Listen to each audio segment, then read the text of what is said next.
مساء الفل والورد والياسمين على احلى متابعين. عاملين ايه؟ هبدا الفيديو بتاعي بالصلاه على النبي. اللهم صل وسلم وبارك على سيدنا محمد وعلى اله وصحبه وسلم. متنسوش تصلوا على الرسول في التعليقات وتدعوا لوالدي بالشفاء ولكل مرضى المسلمين، اللهم امين يا رب العالمين.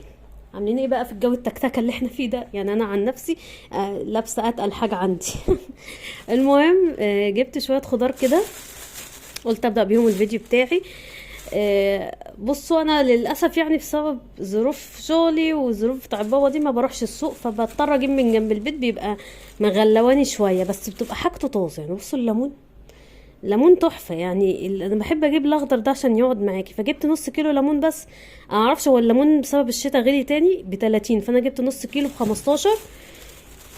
البتنجان بصوا انتوا تجيبوا البتنجان اللي فيه لمعه كده، شايفين ده اللي بيبقى طازه، اللي بتلاقيه مطفي كده ده بيبقى مش طازه. فانا بحب البتنجان ده عشان اعمله مخلل، فجبت كيلو ب15 برضو. يعني دي كده الشنطه دي واقفه علينا ب30 جنيه. الفلفل الرومي وحلاوه الفلفل الرومي، شايفين اللمعه؟ احيانا كتير بروح السوق ماشي بلاقي حاجه ارخص، بس مش بلاقيها بتبقى طازه كده الا الصبح بدري. الناس اللي بتحب تروح الاسواق بدري، بصوا اللمعه في الفلاش بتاع الموبايل تحفه. وبحب انا كمان الحجم الكبير ده، بحس ان ايه يعني هو اخد الواحد بس على الاكله بدل ما اقعدش اقطع كذا واحد يعني. فجبت الفلفل كان ب15 وكان ب10، انا جايباه ب20، فجبت كيلو. انا بحب الفلفل الرومي يبقى عندي في التلاجة اساسي عندي ده.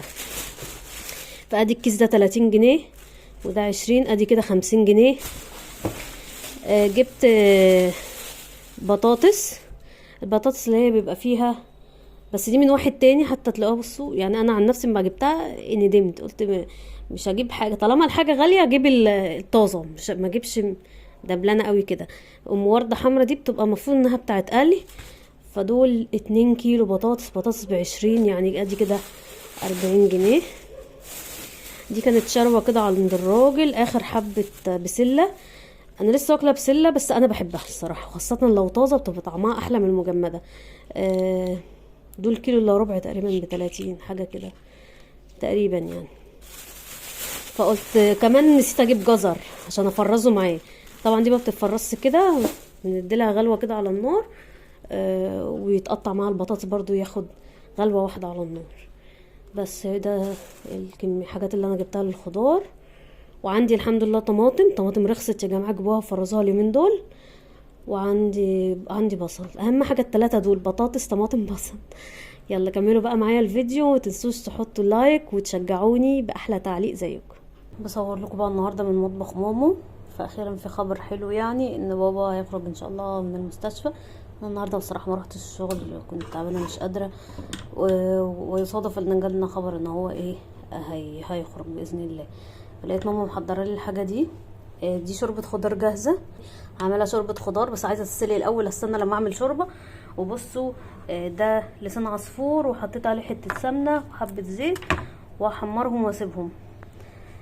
بالنسبه للفراخ دي وراك، وانا غسلتها وطول 3 وراك، وانا قطعت كل ورك 2. بصوا دبوس والقطعه التانية لوحدها.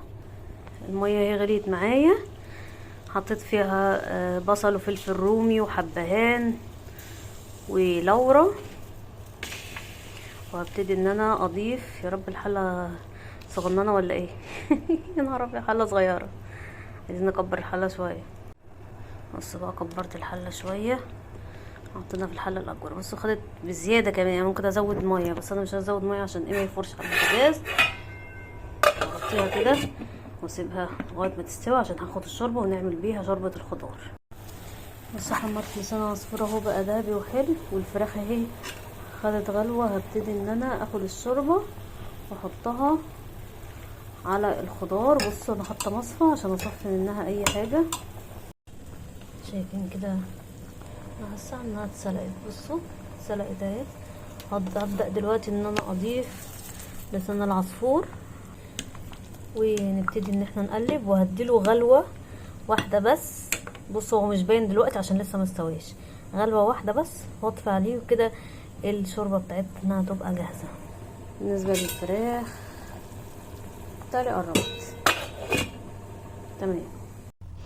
حطيت كده شويه شوربه خضار بلسان عصفور لبابا، طبق كده حلو عشان يغذيه ويبقى الخضار اكتر. وحطيت له الفرخه بتاعته بدون تحمير، بس المتحمرين دول بتوعنا انا وماما واختي، وكمان شويه سلطه كده جنبها، وكان الله بالسر عليه. زي ما ظبطت بقى معاكم اوضه النوم تحت السرير وطلعنا الشتوي ومش عارف ايه، عايزين كمان نظبط الاوضه دي بتاعه المعيشه، وعايزه اغير الملايات، عايزين نعمل الارض. تمام. في هنا برضو هنا الكيكه دي عايزه افضيها من كنت بفطر بقالي كتير قوي ما فطرتش بقسماط، فيا دوبك هو شاي بلبن وبقسماط، هو ده بتاع فطار النهارده. حاجات طبعا عايزه تتشال، الارض عايزه تتظبط. البطانيه دي اساسي هنا عشان لما بنقعد نتفرج على التلفزيون. فايه خلينا بقى نبدا مع بعض. انا هعمل بلكونه واخلص منها، عشان انا السجاد ده كله هشيله احطه في البلكونه. فانا هعمل البلكونه الاول، وبعد كده نبدا ندخل على الاوضه هنا. يعني الاوضه دي اي مكان يعني فيه بلكونه لازم تبداوا بالبلكونه الاول. هي بصوا مطربه ازاي، عايزه تتظبط برضو. فلا الدنيا عندي مدشمله خالص يا جماعه. يلا خلينا نبدا مع بعض. بقالي كتير قوي على القناه ما عملتش النوعيه دي من الفيديوهات، ان انا اعمل روتين، بس هحاول ان انا اكتر منه الفتره الجايه. لما بتفرج على الروتينات في قنوات تانية بتابعها بتشجع، فانا عامله بقى الفيديو ده عشان برضو اللي يتفرج عليا يتشجع. اول حاجه بدات ان انا بقى ايه ارتب الدنيا، يعني اللي هيروح المطبخ وديته المطبخ، الكوبايات دي والكيكه كمان دي وديتها المطبخ. وهبتدي ان انا افضي كده الارض من اي حاجه ملهاش لازمه عشان هشيل السجاد. وكمان الملايات دي هفكها. والملايات دي اخر حاجه، يعني اول ما بتبداي تنظيف فكها في الاول، بس لما تيجي تتفرش في الاخر. تمام. وكده كده الستاير انا لسه كنت عامله الروتين بتاع الشتاء، والستاير نظيفه الحمد لله ان انا عملتها قبل الدنيا ما تسقع بالطريقه دي، لان كان في كمان المشايات اللي انا واقفه عليها دي، المشايه دي برضو اتغسلت. فلان صعب قوي ان انت تغسلي سجاد في السقعه اللي احنا فيها دي، صعب هتعي. انا من غير حاجه اصلا الواحد اول ما الشتاء دخلت يعني الكحه مش سايباني الصراحه. ممكن ابقى احط لكم صوره دواء كحه حلو قوي على الشاشه، اكتشفته كده، يعني حد قال لي عليه بالصدفه. الصراحه هدى معايا الكحه كتير، وهو مذيب وطارد للبلغم كمان. طبعا ده للكبار، يعني ما هتستخدموش للاطفال، الاطفال ليهم استخدامات تانية الدكتور اللي يقول عليها. هحط لكم صورته على الشاشه، اسمه بايزلفون. تحفه تحفه تحفه، لان انا من ساعه الكورونا والكحه ما اعرفش تمسكني، ما بتروحش بسهوله زي الكورونا. فعلا يا جماعه ضعفت الرئه عندنا كلها، يعني سبب كمان ان بابا قعد في المستشفى التهاب رئوي حاد. بابا اصلا كان مريض كورونا سابق، قعد شهر كامل في المستشفى. سنة 2020 قعد شهر كامل في المستشفى.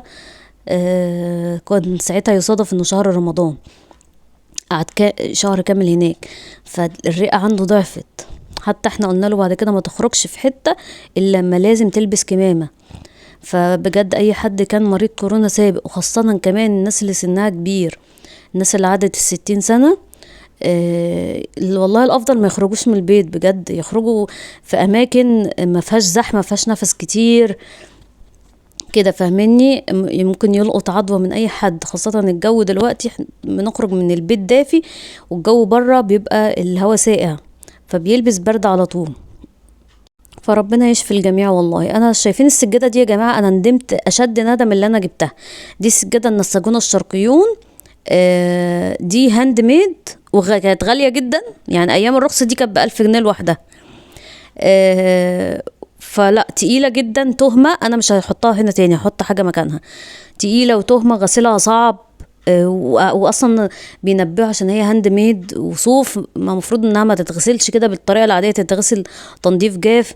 فشغلانه كده، فما تجيبوهاش. يعني كمان انا المقاس ده الوحيد اللي عندي، اللي يجي في الحته دي اللي هي ما بين السرير وما بين باب الغرفه. فاضطريت ان انا احطها، بس انا هحط مكانها واحده تانية عشان تبقى خفيفه، لان دي اكتر اوضه بتتهلك معايا، بنفضل قاعدين فيها طول النهار، اكل وشرب، بفضل قاعده قدام التلفزيون فيها. يعني انا بسجل لكم الفيديو انا قاعده فيها دلوقتي فاتحه التلفزيون، بس مش مركزه مع التلفزيون اساسا.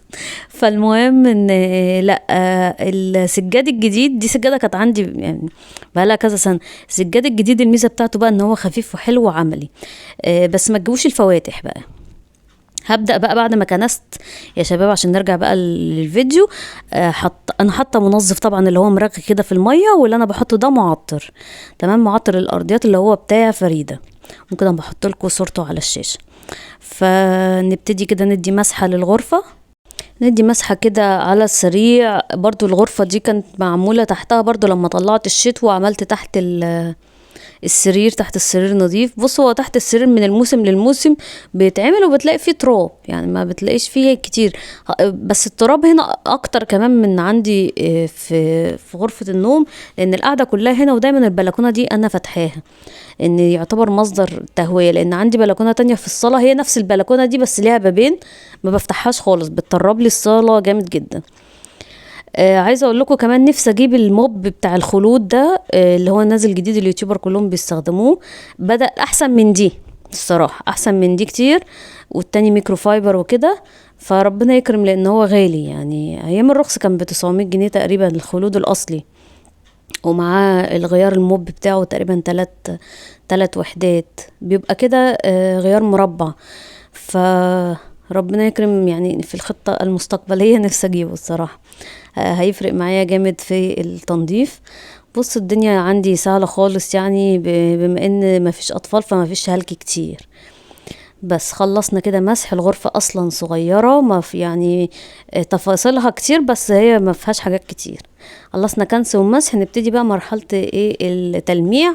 البار ده يا جماعة المطبخ بتاعي، طبعا بما ان دي شقة ايجار، فالمطبخ ده الالموتال بتاعي ده ما دخلش في المطبخ بتاع الشقة، فاضطريت ان انا احط البار هنا، والقطعة العلوية علقتها في المطبخ، لان انا المطبخ بتاع الشقة دي في اوريدي مطبخ برخامة خشب قطعة تحت. هعمل لكم ان شاء الله جولة في المطبخ، ممكن نبقى نعمل روتين وجولة في المطبخ في فيديو، مش عارفة امتى بس هبقى اعمل لكم ان شاء الله عشان تفهموا انا بقول ايه، بس اللي متابع معايا القناة. خلصنا كده تلميع، والدنيا بقت زي الفل، الازايز دي محطوطة هنا دايما، خلاص ما بقتش احطها في التلاجة. بصوا بقى، دي اللي انا كنت فرشاها عند باب الشقة، تنتها 2 وحطيتها هنا. دي بقى دي السجاد، سهلة وحلوة قوي، ونفس السجادة المشاية دي حطيتها هنا زي ما هي. فبالنسبة لي دي سهلة.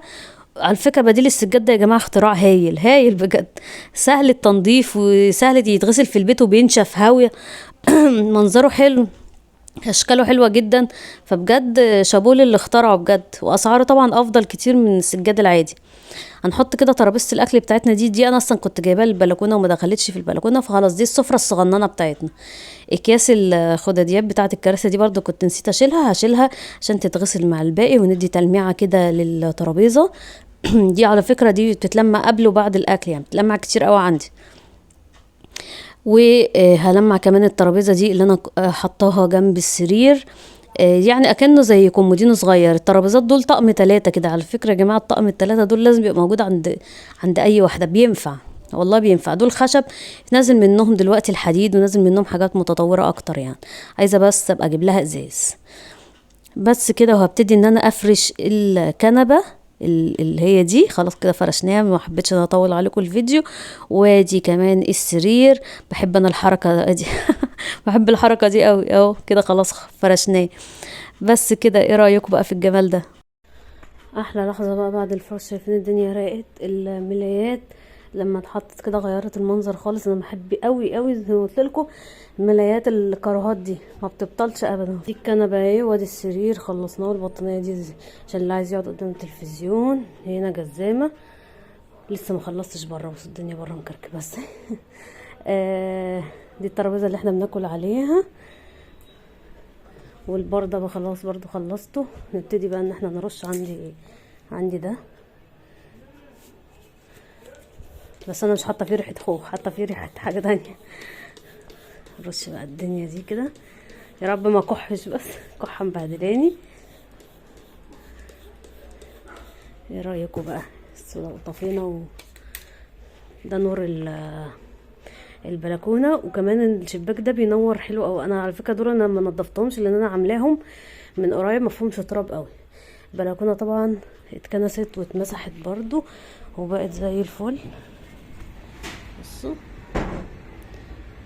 البلكونه كده بتاعتي طويله.